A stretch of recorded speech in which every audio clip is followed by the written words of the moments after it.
Good afternoon. Our final crop assessment tour day here with the Great Lakes Grain Crop Tour, our 14th tour over the years. We are middle of Kent County here, and we'll talk a little bit about soybeans. Mike, what have you seen in Kent County on soybeans? Soybeans in this area look really good this year. Again, we've had mainly favorable conditions for the soybeans, good yield potential with early planting. We're starting to see the beans senesce a little bit now. We've also seen some disease, some sudden death, and more issues that come along with, the wetter weather, which is making the yield potential that we're seeing. I'd say we got a pretty nice soybean crop coming our way. And anything that really stands out this year, Mike? You're seeing some disease pressure in some areas? Yeah, we're seeing a little bit more white mold than we normally do this year. Right. But overall, you feel it's a pretty good crop this year? Absolutely. Dale, what have you been seeing overall in your trading area? Well, I'll echo a lot of what Mike just said. So where the bean growth is really good in those rotated fields, good fertility, the white mold is actually showing up in the last week or so. Now, the initial infection took place at flowering, so it isn't a sudden thing that just shows up. It's something that needed to be controlled back at flowering time. And for those that did it, we've reduced the incident severity. It may not be 100% control, but it's better than not have spraying a fungicide. So that's out there in some of the lush fields. After the most recent rains, we are seeing the onset of sudden death syndrome, which is the toxin finally gets flushed from the roots up to the above ground part of the plant and makes that very colorful chlorosis. So that's going to start cutting back into yields a little bit.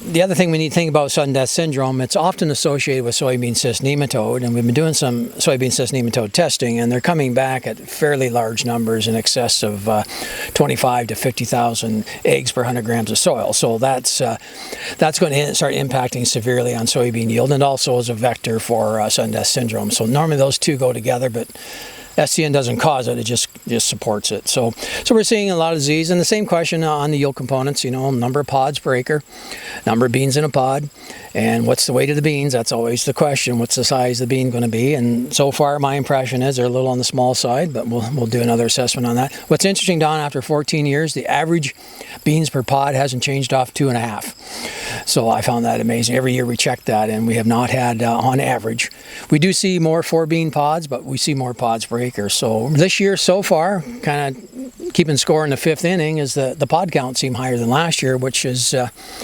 bodes well for a strong yield in soybeans. That's for sure. And as we've been doing this for a long time, and we've got lots of data over the years, and doing the measured data in our soybean and corn fields, we don't want to say we're getting pretty good at it, but we get better at it every year. And when we get thinking about beans per pod, it's amazing how that is the same year over year. Yeah, absolutely.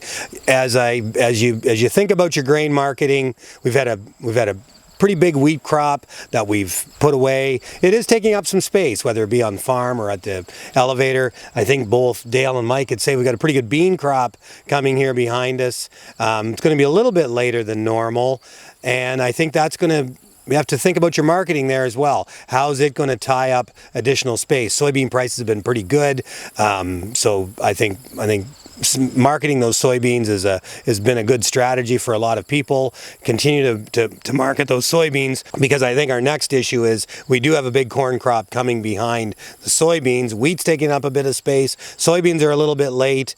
Corn's going to be a little bit late, and really want to think through do we have enough space for all of this crop? How will we put it away? And think through that marketing piece. And we can certainly give you a hand on how to do that. We'll have your individual results as well after we get all of our tabulation done here. We'll have those results at the Outdoor Farm Show on Tuesday, so drop by our FS booth and we'll be more than happy to talk to you about them. And we once again want to thank Kabbes for helping us out on the sponsorship of this tour, and want to thank everybody else for all their hard work and getting out. And counting beans, Mike, isn't the most funnest thing you ever do in your day-to-day business, so we appreciate all the help that everybody gives us on those.